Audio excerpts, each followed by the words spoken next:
I've been craving a mechanical keyboard for a few months now, so when I got the chance to buy the Logitech G710 Plus with Cherry MX brown switches for $50 USD after tax, it wasn't an opportunity I was going to pass up. Spoiler alert, it's definitely worth $50, which is around half off if you're into mechanical keyboards, but what about its regular higher price?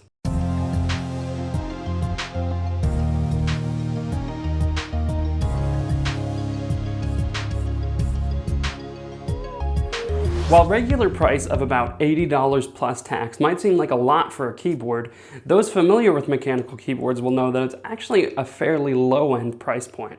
Coming in at around $35 cheaper than the Corsair K70 with Cherry MX browns. It's not made of metal, but it does have pretty much all of the same really great features like media keys, a volume roller, a USB pass-through port on the back, and backlit keys with the added bonus of 6 programmable keys on the left of the keyboard. Let's break it down a bit further and talk about some of that. The Cherry MX brown key switches may be described as whisper quiet on the box, but anyone who's ever used a keyboard with them knows that that's not true. They are, however, quieter than some other Cherry MX keys like blues, but they're by no means quiet. For me, that's fine. I got a mechanical keyboard because I actually want that really clicky sound and feel that comes along with them. It can be really satisfying and great to type on. Here's a sample.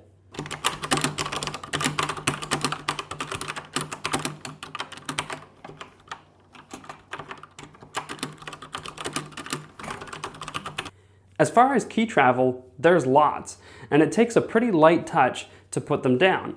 Overall, typing on this keyboard feels great, which is good because that's kind of the whole point of a keyboard. I've been using this keyboard for the past 4 weeks or so, programming 5 days a week, and I have zero complaints about how it feels to type on it. Now, I know I mentioned that they're clicky, but I don't know that that's actually the right word. You won't feel an actual click when you push down on them. It's just smooth travel. They're almost more clacky, as in when you take your finger off, there's a clack sound. If you're looking for a real click, like you feel the actuation point where the computer registers that you hit the key, you're probably looking for more like Cherry MX Blues. The browns are really nice to type on though. I have no complaints, they're just not clicky exactly. Those aforementioned media keys work pretty much just like you'd expect. They don't feel anything like the rest of the keyboard to push. They're a bit softer and more like a standard keyboard, but I don't mind because they're not keys I use to type. They're just for controlling music and videos and stuff, and I think it kind of makes sense for them to feel a bit different. Aside from the back, forward, pause, and stop buttons, we've also got the volume roller. You just roll it up to increase the volume or down to decrease. One thing I've noticed is that if you go around one full rotation, there's actually a lot of variance in the force required.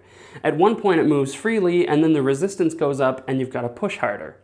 That can be a bit tricky if you're going for accuracy and exactly how many notches you're changing in the volume, but I haven't found it to be like difficult, just that it would be easier if it was more consistent. As far as the USB pass-through, it works like this. The keyboard has 2 USB ends, one of which will power the keyboard and the other just makes the USB port on the back of it work. So you might be wondering, what's the point of that? You're not gaining a point, you're essentially just moving the port from your computer to one on your keyboard. And in doing so, you actually drop down to USB 2.0. Well, for me, I just leave my wireless mouse plugged into the port on the keyboard. Then when I'm setting up my laptop in my office, I just plug both of the keyboard cords into the computer and I have my mouse hooked up too. Or if you're using a desktop, it can just be an easy way to get a port closer to you so you don't have to go digging around at the back of your computer. If you don't want the USB port, you can just leave that cord unplugged and only plug in the main keyboard one. They've got pictures on them to figure out which one is which, so that makes things easy. The keyboard does feature backlit keys in white, which are pretty nice. There's also some configuration available in which keys are backlit and the strength of the backlighting, which I don't use, but it's nice for people to do use it to have. You can change which keys are light up and you can change the brightness of all the keys, so that can be pretty cool. Finally, we have these 6 programmable keys. I configured mine using the Logitech Windows app, which you'll have to download to make these customizations, to various shortcuts that will be useful when editing videos like this one in Premiere Pro.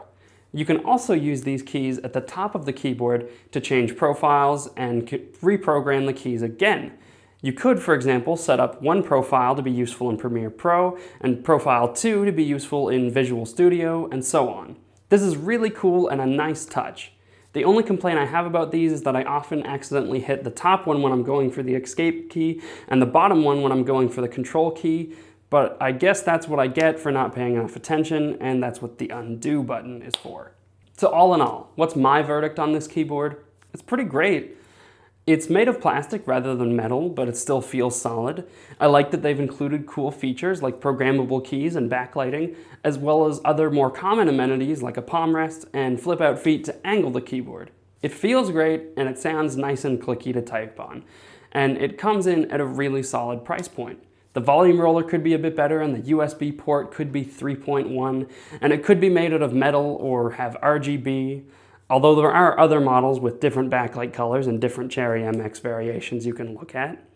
And it doesn't come with a keycap puller or different versions of any keys. But none of those things are really big deals to me. What have I got here? A great keyboard. And in my opinion, it's worth the price. Anyway guys, that's it for this one. If you like this video, please hit the like button. That actually helps me out a ton.